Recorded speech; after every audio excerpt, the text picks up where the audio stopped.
Excellencies, dear colleagues, dear friends, it is my pleasure to greet you from Brussels. I regret very much that I cannot be with you in Sarajevo, but this is a very, very intense working time in Brussels.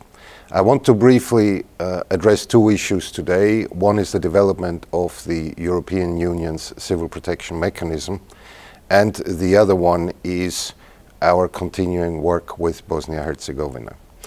Before I start, let me emphasize that solidarity is at the core of the Union Civil Protection Mechanism, and it will stay at the core. This was clearly demonstrated over the last months by the response of the European Union to the earthquakes in Albania. In the latest earthquake, we have 2 civil protection teams deployed to Albania. One is still being there. We had 20 countries responding to Albania's call for assistance, many of them working through the mechanism, some of them aiding bilaterally.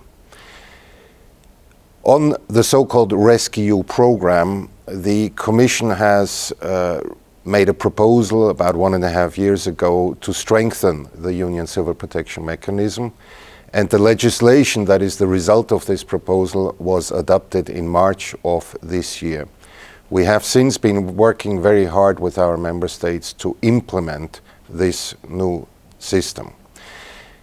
I would like to emphasize that we are not only working on response, but also on prevention and preparedness, because we know that money invested in prevention pays off at a much better rate than only responding to disasters.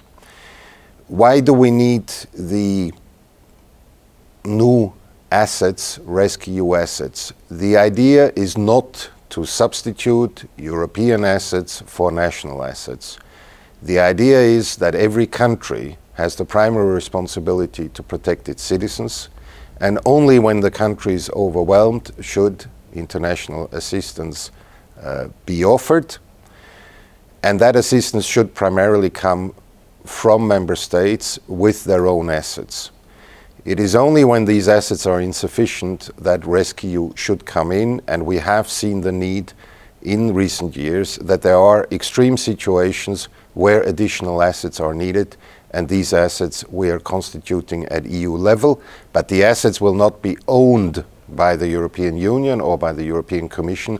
They will be owned by our member states.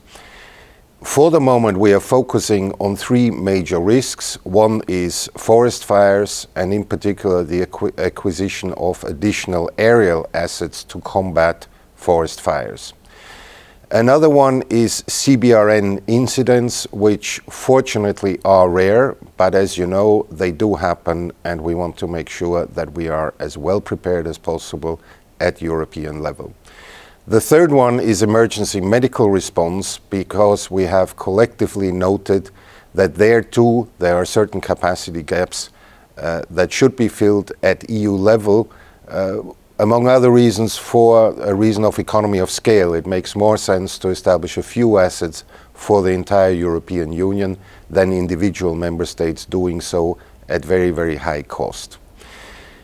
As I emphasized in the beginning, the new legislation promotes a culture of prevention, and it should ensure that member states fully use EU funds that support prevention activities.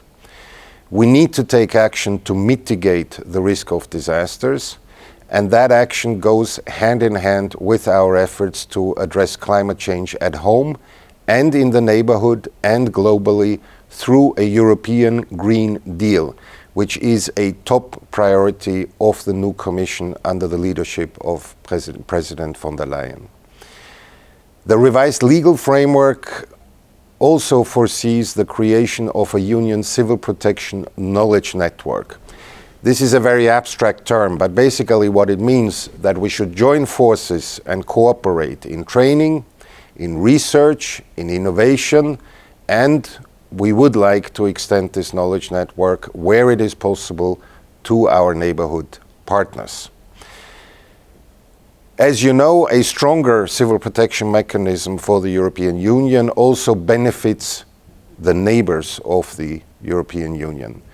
We will continue to strongly emphasize reinforce cooperation in the area of civil protection with the countries of the Western Balkans. This will remain a priority for the Commission.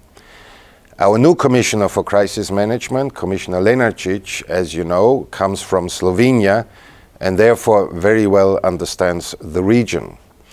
In addition, we have the luck of the calendar that Croatia will hold the EU presidency in the first half of 2020. We will use this opportunity to strengthen our cooperation even more. Bosnia and Herzegovina in particular is an active participant in the IPA regional programs for strengthening disaster risk management, as well as disaster response. We had a successful program on floods. We trained and equipped multinational modules to respond to floods, which are a major risk in your country.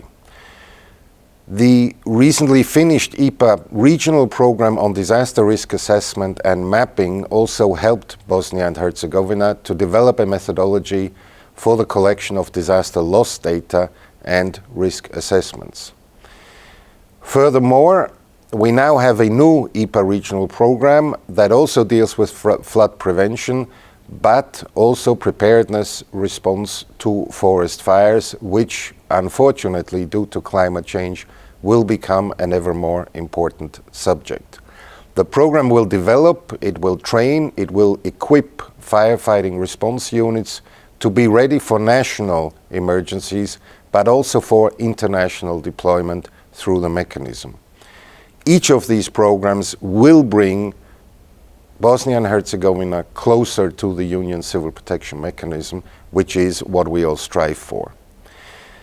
The project that is called EU for Better Civil Protection makes a difference because it is tailor-made for the needs of the country and further strengthens the civil protection system in Bosnia and Herzegovina.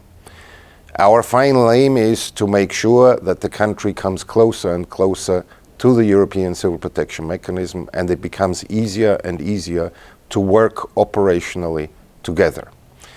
We are looking very much forward to working with the Implementation Consortium, the Civil Protection Directorate of Croatia and Association for Risk Management, the acronym being AZUR, as well as our counterparts in Bosnia and Herzegovina and our colleagues in the EU delegation.